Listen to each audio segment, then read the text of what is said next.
Με αφορμή τις αγροτικές κινητοποιήσεις, η Ελληνοπολιτεία δηλώνει ότι θα σταθεί στο πλευρό του αγώνα των αγροτών σε όλη την Ελλάδα.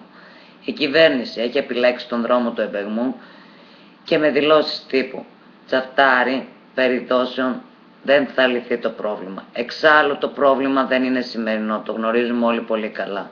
Το πρόβλημα είναι πολύ παλιό. Αν θυμηθώ ότι κάθε χρόνο τέτοια εποχή βγαίνουν οι αγρότες στον δρόμο, αυτό σημαίνει ότι με τις υποσχέσεις δόσεων τα περισσότερα χρόνια δεν έχει γίνει ποτέ τίποτα. Ήρθε ο καιρός να κάνουμε τα λόγια πράξεις. Ήρθε ο καιρός να παρουσιάσουμε παραγωγική και ομαδική δουλειά όλοι μαζί. Ήρθε ο καιρός να σκεφτούμε ότι πρέπει αυτή η χώρα επιτέλους να πάει βήματα μπροστά.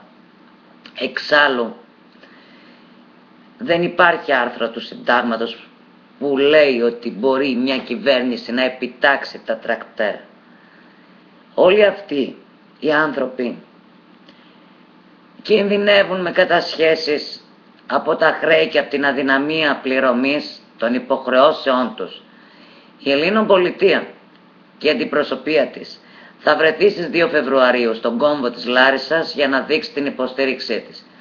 Ταυτόχρονα έδωσα εντολή στον τομεάρχη αγροτικών θεμάτων της Ελληνοπολιτεία κ. Καρά να συμμετάσχει στις προσυνεδριακές εργασίες των ανεξαρτήτων Ελλήνων και να καταθέσει το πρόγραμμά μας για την αγροτική πολιτική.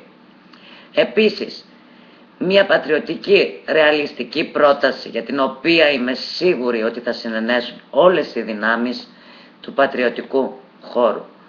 Όλες οι δυνάμεις του πατριωτικού χώρου που θέλουν επιτέλους να πάει αυτή η χώρα μπροστά. Να είστε όλοι καλά.